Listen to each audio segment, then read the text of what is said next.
গল্পটি আরও ভালো অনুভব করতে হেডফোন ব্যবহার করুন। 1997 সাল, পশ্চিমবঙ্গের এক প্রত্যন্ত গ্রাম ঘনাডিহি। গ্রামের এক পাশে দাঁড়িয়ে আছে রাজা রামপ্রসাদের পুরনো রাজবাড়ি। বাড়িটা এখন নেই, আছে শুধু তার অতিথিশালা, একটা ভাঙাচোরা ধুলো মাখা জীর্ণ কাঠামো। গ্রামের লোকেরা বলে সেখানে রাত হলে নিঃশব্দ কান্না শোনা যায়। এখন তোমরা শুনছ ভয়ঙ্কর ভ্রমণ, যা দেখে নয় শুনে অনুভব করো। সেই জায়গাটায় আর কেউ যায় না। জানো তো কিরণ, শেষবার যখন হরিদন গেল, সে নাকি দেখেছে একটা লোক ছাদে দাঁড়িয়ে হাসছে, কিন্তু সেই লোকের মুখ ছিল না। ওসব ভূতের গল্প গ্রামের মানুষ বানায়, বুঝলে? বুড়ো রাজবাড়ি, বাতাসে দরজা লাগছে, ব্যাস। আর গ্রামবাসীরা ভাবে আমরা ভূত দেখছি। সবকিছু যুক্তি দিয়ে বোঝা যায় না কিরণ। আমি নিজেও শুনেছি সেদিন একটা মেয়ের কান্নার আওয়াজ, ভোর 3টের সময়, কিন্তু তখন ওই বাড়ির চারপাশে কেউ ছিল না। তারপর কিরণ হেসে উঠল। হেমন্ত চুপ করে গিয়েছিল। তারপর তারা তিনজনে ঠিক করল, কিরণ, হেমন্ত আর গ্রামের বয়স্ক কাকু ভোলানাথ, তারা যাবে সেই ভাঙা অতিথিশালায়। পুরো রাত কাটাবে সেখানে। আমি বলছি, আমার কথা শোনো। ভুল করছিস, তোরা ভুল করছিস। ওখানে রাত কাটানো মানে নিজের জীবন নিয়ে খেলা করা।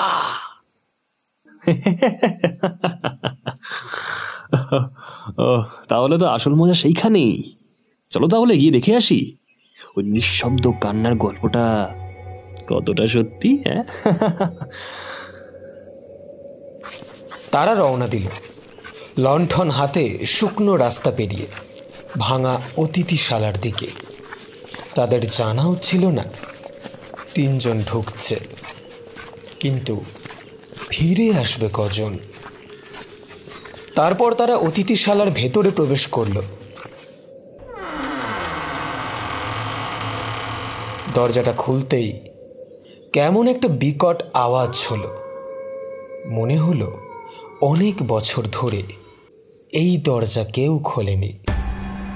দরজা খুলে ভিতরে ঢুকে কিরণ বলল, দেখ, এই দেখ, কিসের ভূত?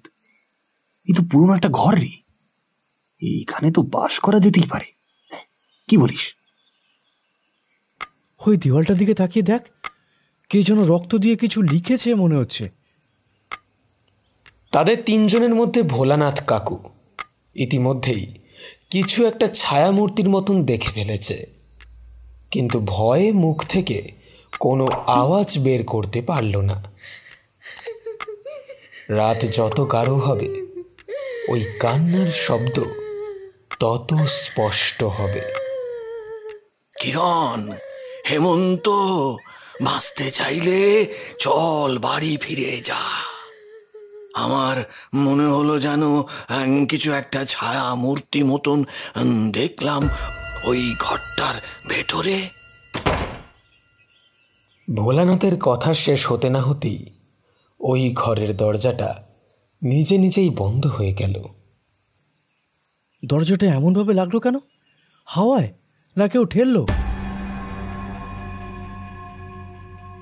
দাঁড়া, এখানেই দাঁড়া, একবার দরজাটা খুলে দেখি।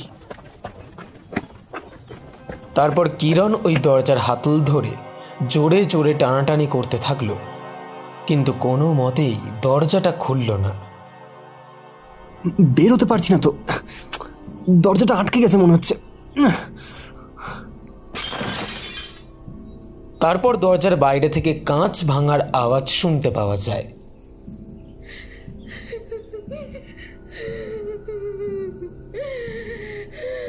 আর দূর থেকে শোনা যায় সেই কান্নার নিঃশব্দ। তিনজন একসাথে চিৎকার করে ওঠে। কে কে ওখানে? কে? এই শব্দটা শুনতে পাচ্ছ? কেউ যেন কাঁদছে ঠিক পিছনের ঘর থেকে। চলো দেখে আসি। এই বাড়ির সবকিছুই তো অস্বাভাবিক। শুনছো না? এই কান্নাটা যেন আমার মাথার ভেতর ঢুকছে, গা শিউরে উঠছে। তারপর তারা আস্তে আস্তে এগিয়ে যায়।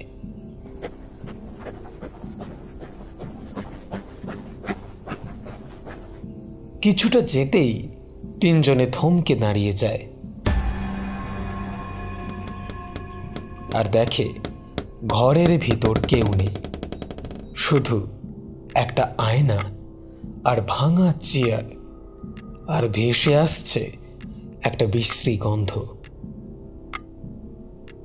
তারপর কিরণ বলে ওঠে, কে? কেউ আছো এখানে? যদি থেকে থাকো তাহলে সামনে এসো। আর তুমি কাঁদছো কেন? সামনে এসো বলছি। কিরণ, পালিয়ে চল এখান থেকে, নয়তো মনে হচ্ছে আমরা আর এখান থেকে বেঁচে ফিরবো না। আরে তুই থাম তো, কেউ মনে হচ্ছে ভয় দেখাচ্ছে আমাদের। আমিও নাছুর বান্দা। আজ আমি প্রমাণ করেই যাবো যে গ্রামবাসীরা গল্প গুজব ছড়ায়। ভূত বলে কোনো জিনিস হয়ই না, এসব মিথ্যে কথা। কিরণের কথা শেষ হতে না হতেই একটা হিমেল হাওয়া ওদের পাশ দিয়ে বয়ে গেল, আর সেই হিমেল হাওয়া তিনজনই অনুভব করল।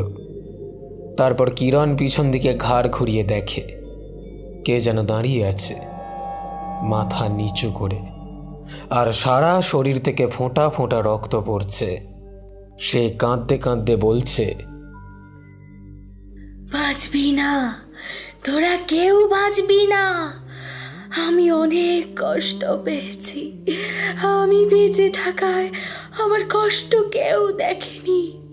আমি কাঁদতে থাকি নিঃশব্দে, আর এই দুঃসহ যন্ত্রণায় আত্মহত্যা করেছি এই ঘরেই।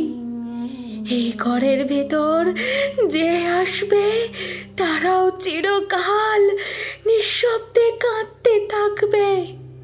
ছাড়বো না, ছাড়বো না কাউকে।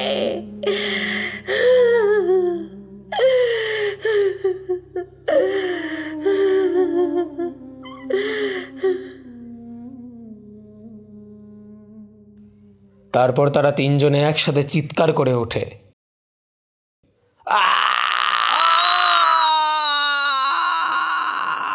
আর অজ্ঞান হয়ে পড়ে যায় মেঝেতে। পরদিন সকালে স্থানীয় লোকেরা তাদেরকে সেই পরিত্যক্ত কুটিরের ভিতরে পড়ে থাকতে দেখতে পায়। মুখে কোনো শব্দ নেই, চোখে ভয় জমে আছে, আর অদ্ভুতভাবে তিনজনই কাঁদছিল, কিন্তু কোনো আওয়াজ ছিল না। তো শ্রোতা বন্ধুরা, আজকের গল্প এইখান অবধিই ছিল। গল্পটি ভালো লেগে থাকলে লাইক, কমেন্ট, শেয়ার করতে ভুলো না। আর আমাদের পরিবারে নতুন হয়ে থাকলে তাড়াতাড়ি সাবস্ক্রাইব করে নাও, কারণ এই রকমই রোমাঞ্চকর ভৌতিক গল্প তোমাদের কাছে আনতে থাকবো।